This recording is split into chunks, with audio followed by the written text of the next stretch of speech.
Sandra Cisneros 11, a girl is forced to wear a sweater that doesn't belong to her on her birthday. How would you feel if the same thing happened to you? Let's watch and learn from the story. 11 by Sandra Cisneros.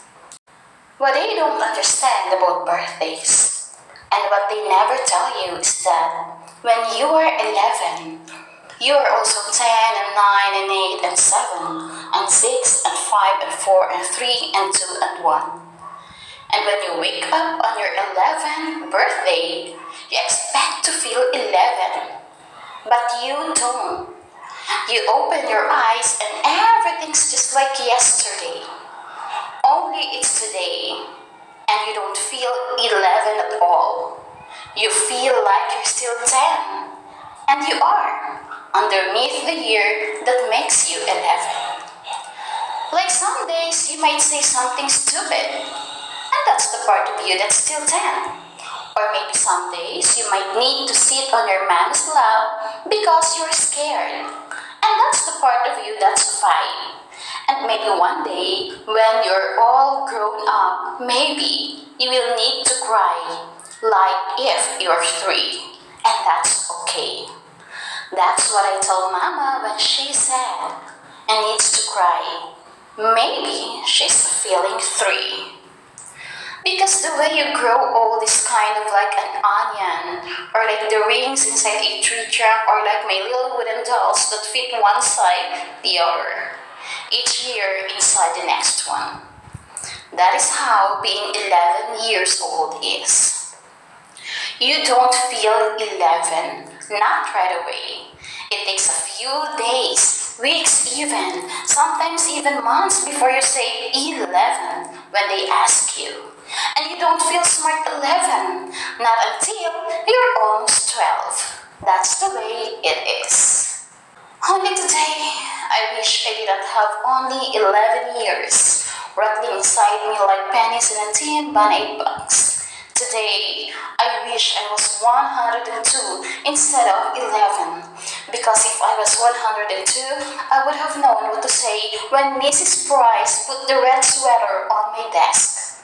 I would have known how to tell her it wasn't mine, instead of just sitting there with a look on my face and nothing coming out of my mouth. Whose is this? Mrs. Price says, and she holds the red sweater up in the air for all the class to see. Whose?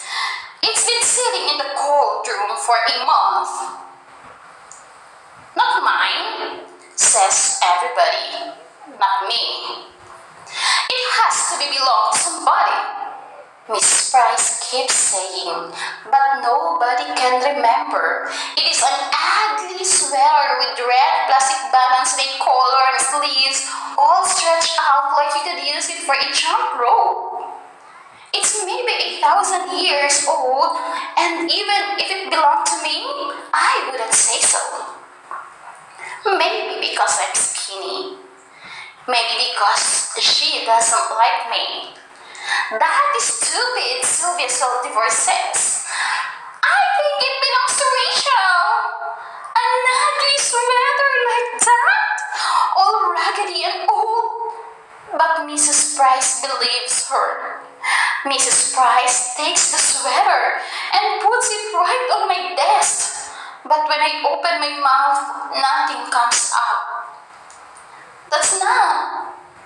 I don't. You're not. Not mine. I finally say in a little voice that was maybe when I was 4. Of course it's yours, Mrs. Price says. I remember you wearing it once. Because she's older, and the teacher, she's right, and I'm not. Not mine. Not mine, not mine. But Mrs. Price is already turning to page 32 and math problem number 4. And I don't know why, but all of a sudden I'm feeling sick inside, like the part of me that's 3 wants to come out of my eyes. Only I squeeze them shut tight and bite down on my teeth real hard and try to remember to say, I am 11. 11. Mama's making a cake for me tonight, and when Papa comes home, everybody will sing, happy birthday to you. But when the sick feeling goes away and I open my eyes, the red sweater still sitting there like a big red mountain. I move the sweater to the corner of my desk with my ruler. I move my pencil and books and eraser as far from it as possible. I even move my chair a little to the right. Not mine, not mine, not mine. In my head, I'm thinking, how long till lunchtime? How long till I can take the red sweater and throw it over the schoolyard fence? Or leave it hanging on a parking meter, or bunch it up into a loophole and toss it in the alley? Except when math period ends, Mrs. Price says loud and in front of everybody, "Now, Rachel, that's enough!" Because she says I have shoved the red sweater to the tippy-tip corner of my desk, and it's hanging over the edge like a waterfall. But I don't care. "Rachel," Mrs. Price says. She says it like she's getting mad. "You put that sweater on right now and no more nonsense." But it's not. "Now," Mrs. Price says. This is when I wish I wasn't 11, because all the years inside of me, 10, 9, 8, 7, 6, 5, 4, 3, 2, and 1, are pushing at the back of my eyes when I put one arm through one sleeve of the sweater that smells like cottage cheese, and then the other arm through the other, and stand there with my arms apart like if the sweater hurts me, and it does, all itchy and full of germs that aren't even mine. That's when everything I've been holding in since this morning, since Mrs. Price put the sweater on my desk, finally lets go. And all of a sudden, I'm crying in front of everybody. I wish I was invisible, but I'm not. I'm 11, and it's my birthday today, and I'm crying like I'm 3 in front of everybody. I put my head down on my desk and bury my face in my stupid clown sweater arms. My face all hot and spit coming out of my mouth because I can't stop the little animal noises from coming out of me until there aren't any more tears left in my eyes. And it's just my body shaking like when you have the hiccups. And my whole head hurts like when you drink milk too fast. But the worst part is right before the bell rings for lunch.